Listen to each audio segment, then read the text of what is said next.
You, with just a middle school education, really don't belong here, and it's embarrassing. Living off a pension like some poor soul. I don't want anything to do with you, so why don't you just leave? This is what my eldest son's wife told me. Even I lost my patience. Years of tolerating her arrogance comes to mind. The only thing I can feel right now, anger. Just shut up and listen for a moment, will you? Before I could finish, my younger son's wife, who's pale as a ghost, said, "Oh, sister-in-law, don't tell me you don't know." This is the story of how my eldest son's wife, who has ridiculed me to no end, finds herself in a sticky situation. My name is Susan. Today, I turned 62. I'm old now, but I have managed to live a healthy life. After attending junior high, I've been consumed with work and raising my children. And before I knew it, I had reached this age. As expected, I was devastated when my beloved husband passed away suddenly 5 years ago. But with the support from those around me, I was able to recover after a few years. Now, I'm still working as a part-timer. It's a job I took over from my late husband. And while there are minor problems, the job itself is going well. And I'm satisfied with it. Aside from that, something else bothers me. Hello there, delivery. I went to the door to receive a package from the courier. It was a letter and a gorgeous flower arrangement. The flower arrangement came with a card saying happy birthday. My younger son, Tyler. But such gestures never happened back when I was single.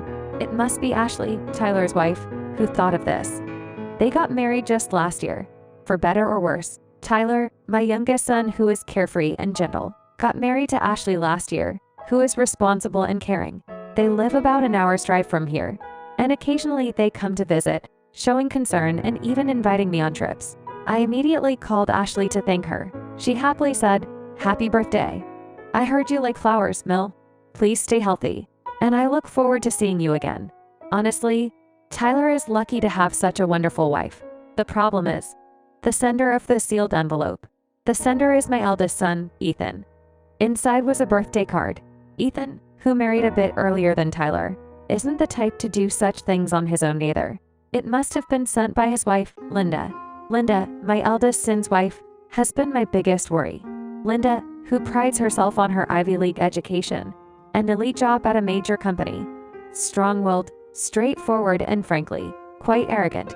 She judges people by their education and where they work, and if she deems them inferior, she shows a condescending attitude. To someone like Linda, who prides herself on her elite status, I, who just finished middle school and have been working since then, is the perfect object of her scorn. I was looked down right from the start. But as time went on, she became more and more arrogant. She would show up unannounced, demanding me to prepare meals because she was tired from her busy corporate job. And she would coax me for money behind my son, Ethan's back for random reasons. Ethan holds a managerial position in a restaurant chain, so they're loaded. Yet, like his father, he's not much of a talker and has a meek side, which I find endearing. I've been putting up with it because he married Linda. But honestly, it hurts, and I don't feel good about it. But she did greet me on my birthday. I thought I should at least thank her. So I called Linda. Hello, sorry, I'm exhausted from work, so please make it quick. That's how it started right away. You sent a birthday card, didn't you? I'm calling to say thanks. It arrived. Good-o, there's a family dinner coming up, right? Susan, please dress decently so you won't be embarrassed. Yes. Anyway, thank you very much. Okay, bye. I'll be hanging up now. She just hanged up on me. Not a single word of congratulations. But that's Linda for you. Can something be done about this? I muttered to myself, sighing. A few weeks later, there was an opportunity during our family dinner. My niece, whom I've adored since she was little, is getting married. She is Ethan and Tyler's cousin. Since they decided against having a wedding, a dinner party was arranged to introduce her fiancé to the family. And I, along with both my sons and their spouses, were invited. I was walking in the courtyard of the dinner venue with Tyler and his wife, who arrived earlier. The weather is so nice today, and Mill, your kimono really suits you and fits perfectly with this garden. Yes, since it's a proper occasion. I decided to wear it after a long time. I wonder if I should have worn a kimono too. This place is really fancy and lovely. Hey, I can't afford to buy you an expensive kimono that would suit a place like this. I know, I was just saying. As we were talking, Ethan and his wife arrived late. Hello. Oh, Mel, you're all dressed up, can't you? Hey, you don't need to say it like that. Ethan tried to stop her, but Linda clearly showed a displeased face. It's about time, let's go in, I said, and we entered the restaurant. About 30 relatives gathered, and many came to greet me. Mel seems to be quite beloved, doesn't she? I wonder if it's out of pity. Linda, standing a bit away, seemed to intend her comment to be unheard, but I heard it clearly. However, I pretended not to hear and took my seat. After my niece and her fiancé greeted everyone and we toasted, the dinner began. I thought it was just a country inn, but the food is quite amazing. They have a good selection of drinks too. No wonder it was featured in a Tokyo magazine. While saying so, Linda kept stuffing her face and drinking a lot as well. The dinner itself proceeded with a friendly atmosphere, celebrating my niece's marriage. The groom seems to be a good person, which gives me peace of mind. So, I hear you graduated from K University and work at a well-known bank. One of the relatives said this to my niece's fiancé during the conversation. Yes, that's true. I'm grateful to my parents for allowing me to attend university. The groom answered modestly. So far so good. But then Linda, without being asked, leaned in and boasted, K University. Well, I graduated from W University. And I'm a chief executive at that big corporation. She couldn't resist bragging about her education and the company she works for. Hey, stop it. Ethan tried to stop her. Education really matters these days, doesn't it? It becomes a criterion for judging people, right? No, I don't think so. There are many respectable people regardless of their educational background. The groom answered firmly. But Linda's talk didn't end there. Really? I mean, you being from K University would understand. There are things only educated people can get. People without degrees are somewhat lesser, aren't they? What? The groom was taken aback. Hey, you've had too much to drink. That's right, sister-in-law. Ethan and Ashley desperately tried to stop her. Tyler looked at Linda as if she was an alien. The other relatives present felt the same.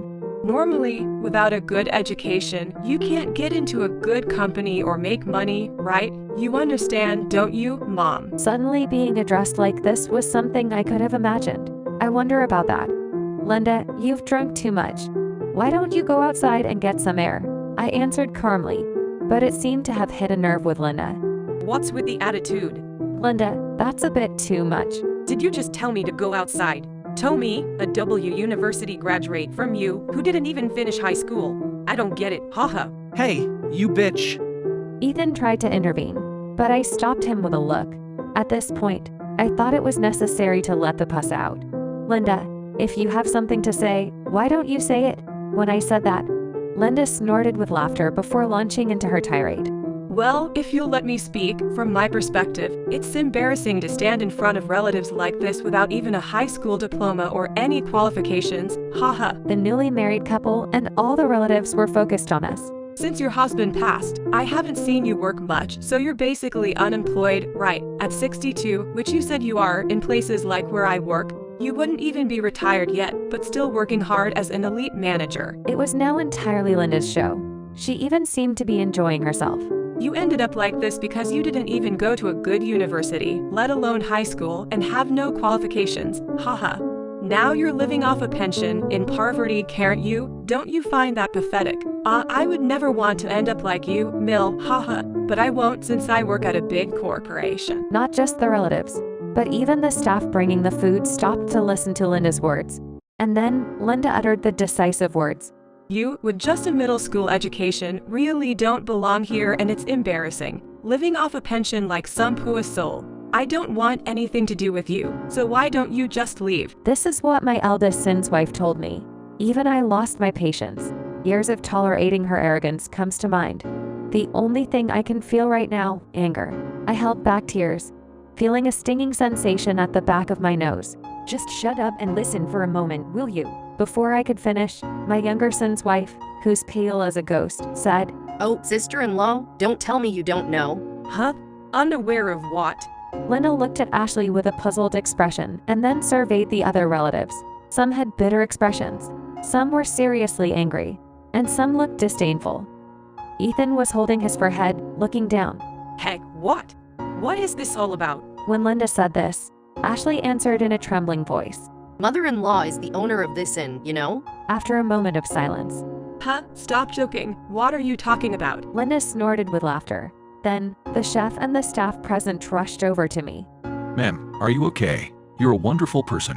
How much you've helped us. Do you even understand what you're saying? They shouted angrily at Linda.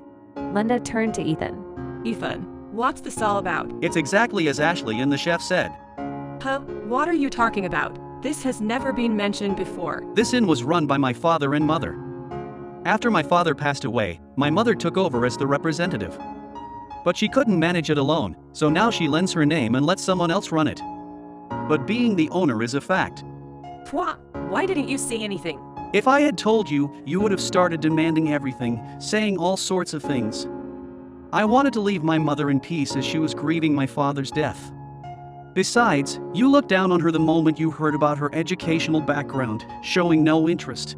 Huh? There's no way someone who only finished middle school could manage such a high-end inn. Isn't it failing? And the house is old, so you must really be poor, right? It was Tyler who spoke up as Linda continued to spew insults. She prefers simplicity by nature, and she lives in the house because it's filled with memories of my father.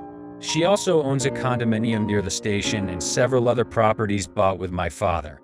Honestly, I think her income is much higher than yours, Linda. What? What is this? You guys, enough already. How can someone with just a middle school education? How about we call it quits now? A calm and quiet voice echoed. Standing there was a relative, a man around my age.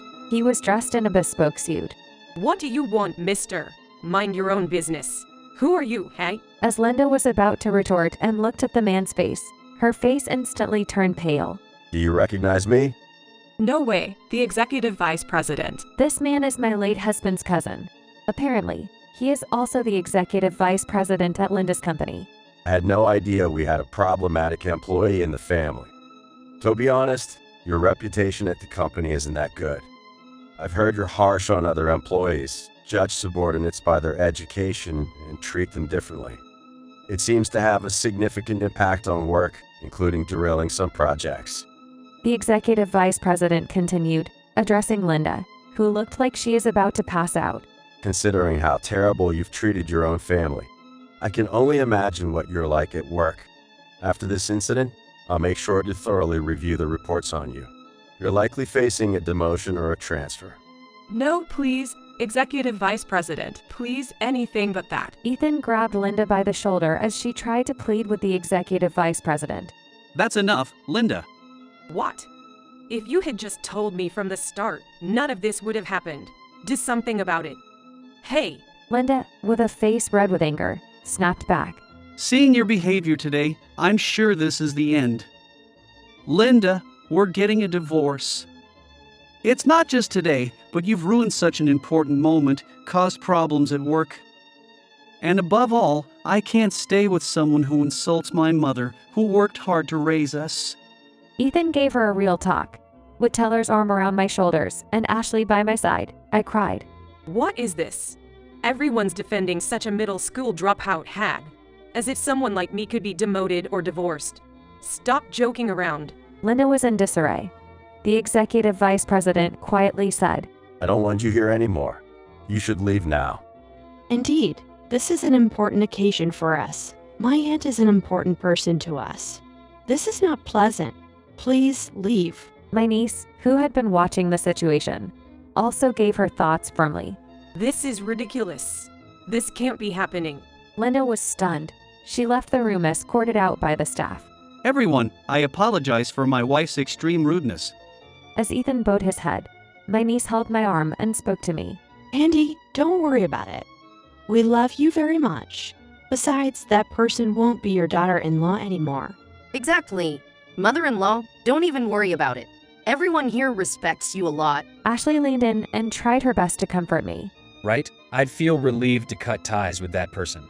Tyler also said, Ethan, I'm sorry. Because of me, a divorce. What are you talking about, Mom?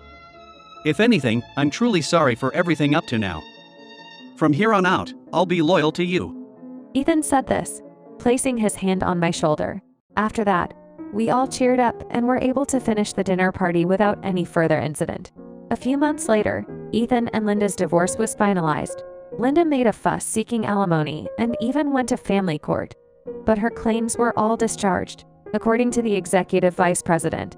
An internal investigation revealed Linda's problematic behavior and other more things. She was so proud about her good education, yet she behaved like someone with no proper education at work. In the end, she was transferred to a smaller branch in another state. Effectively, it was a demotion without any chance of promotion. And then, something unexpected happened. Ethan confirmed that he would take over the inn. Originally, I never forced my children to work in the family business because I wanted them to have a job they love. But it is true that I was a little sad to hand over the precious place I inherited from my husband to someone else. Ethan spoke to me with a serious expression. That inn is filled with dad and mom's sentiments. I really wanted to take over that business, but thought I wasn't good enough, so I joined a restaurant chain instead. However, seeing how the employees admire and love my mom made me want to protect what you and dad have built.